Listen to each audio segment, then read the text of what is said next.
Example के तौर पर अगर हम बात करें तो आपको अपनी साइकिल में हवा भरनी है। तो साइकिल के ट्यूब में सबसे पहले आप जो हैंड प्रेशर वाली मशीन है उससे एयर की नॉब को पहले अपने टायर्स के साथ में, ट्यूब के साथ में जोड़ेंगे, और जैसे ही उस नॉब को टाइट करने के बाद आप हैंड प्रेशर से प्रेस करेंगे तो एयर उस ट्यूब की मदद से आपके टायर में जानी स्टार्ट हो जाएगी, और ये काम कहलाता है प्रोसेसिंग। जो काम आपने पहले किया उसको अपने ट्यूब से अटैच किया, this is called inputting process. Input का प्रोसेस हो गया। इनपुट का प्रोसेस होने के बाद अब प्रोसेसिंग स्टार्ट होगी। और प्रोसेसिंग क्या है, आपने हाथ से उस प्रेशर को चलाना शुरू किया, हैंड पंप को, और धीरे धीरे उसमें एयर भरने लगी आपके ट्यूब में और ट्यूब फूलने लगा। और एक ऐसी स्टेज आएगी जब आपको लगेगा कि ट्यूब में हवा सफिशिएंट हो चुकी है। अब अगर ज़्यादा हवा भरने पर ये ट्यूब फट भी सकता है। तो आप जितना आउटपुट चाहते थे, डिज़ायर्ड आउटपुट, उतना आपको मिल जाए तो आप वहीं पर प्रोसेस को बंद कर देंगे और फाइनल आउटपुट आपको हवा ट्यूब के साथ में मिल जाएगा।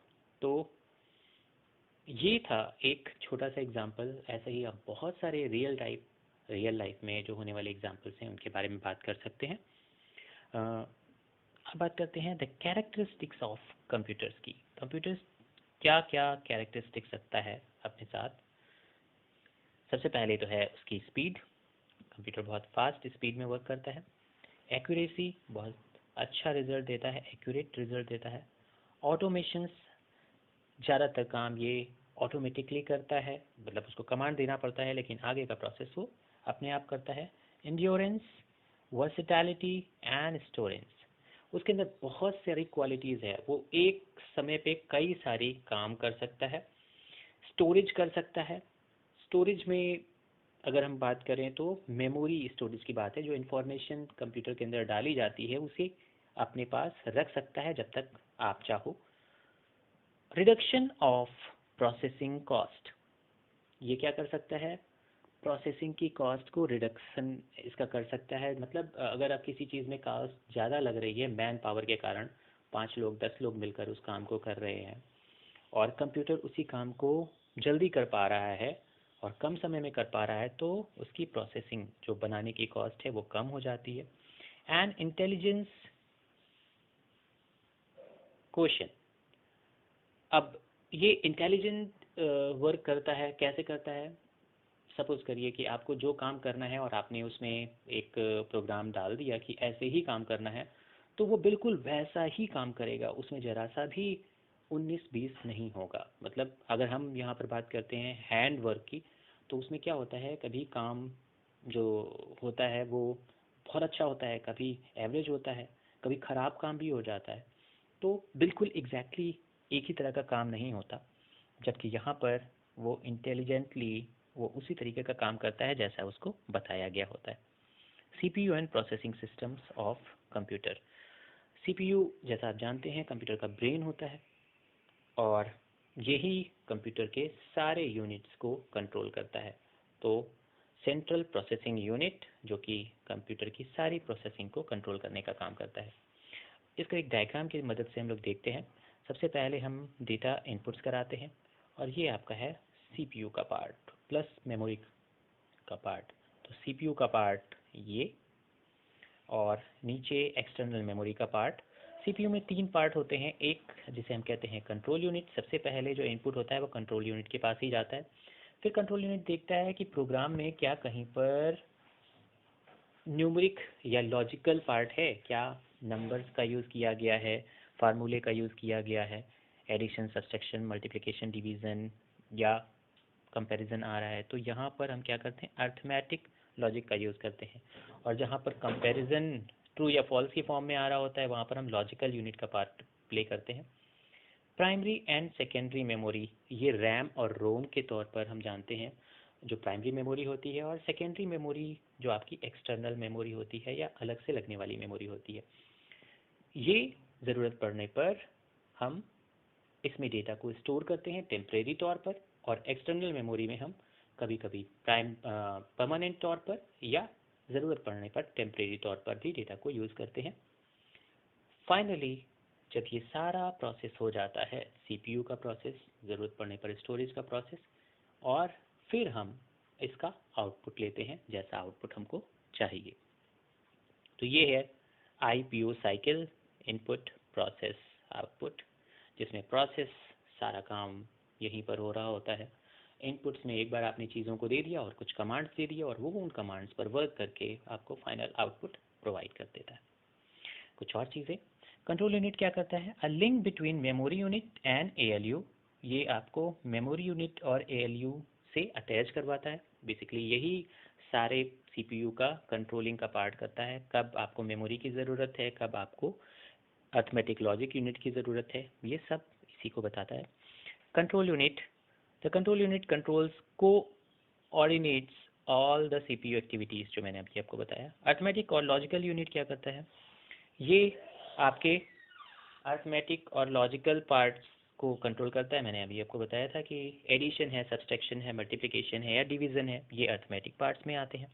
जबकि लॉजिकल पार्ट्स में कंपैरिजन, जिनमें लो आप अगर लोअर करें या अपर या लेस देन या ग्रेटर देन, दो नंबर्स के बीच में कंपैरिजन की, एक number suppose 4 is greater than 7, ये सही है या नहीं है, कि क्या 4 7 से बड़ा है, और अगर ये गलत होता है तो क्या होगा? फॉल्स रिजल्ट आएगा, और अगर सही होता है तो ट्रू रिजल्ट आएगा। जबकि यहाँ पर फॉल्स रिजल्ट है क्योंकि 4 7 से बड़ा नहीं है।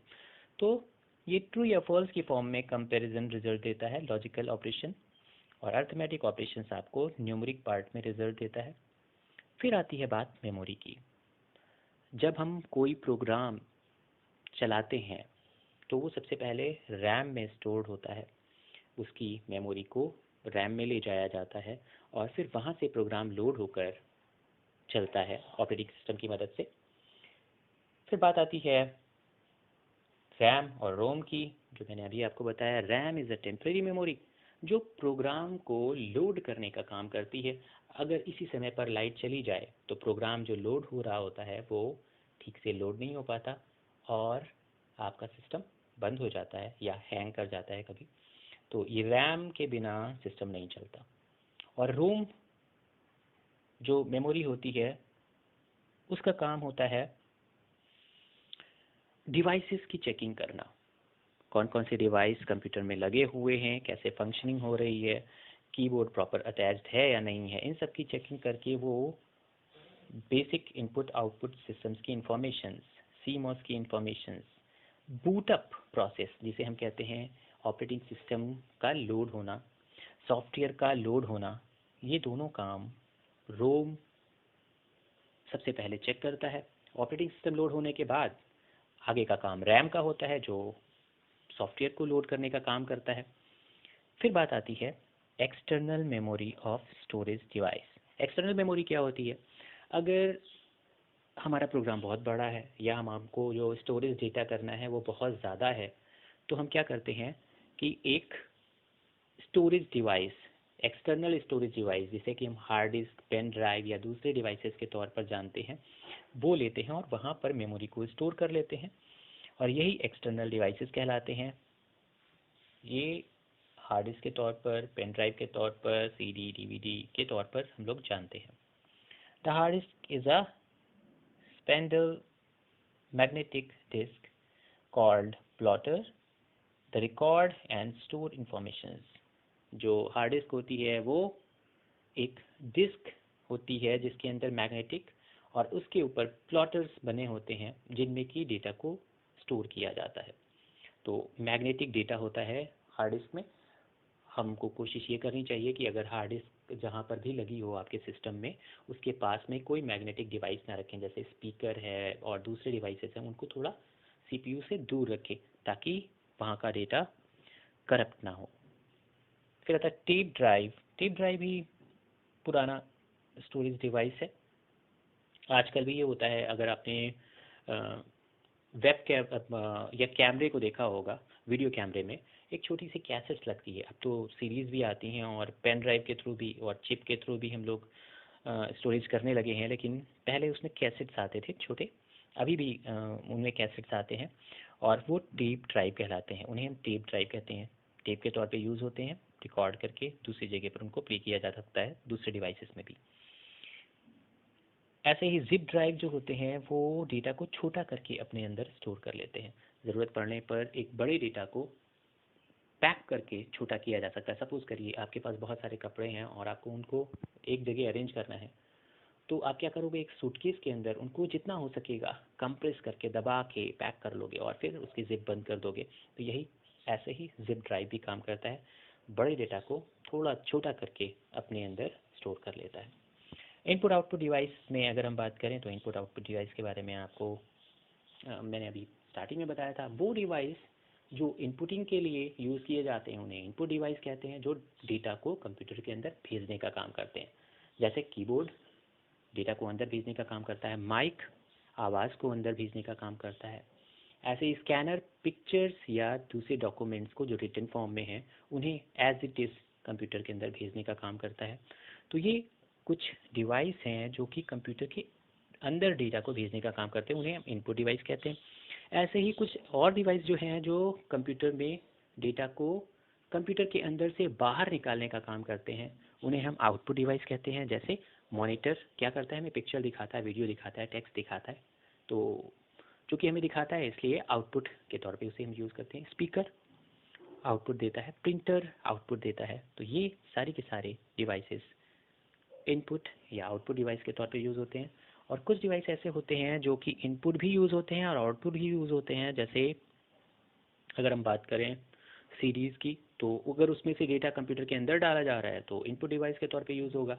अगर उसमें डेटा को कॉपी किया जा रहा है तो आउटपुट डिवाइस के तौर पे होगा। ऐसे ही पेन ड्राइव भी ये मेमोरी डिवाइस के तौर पर यूज़ होते हैं, लेकिन इनपुट और आउटपुट दोनों डिवाइस का काम करते हैं।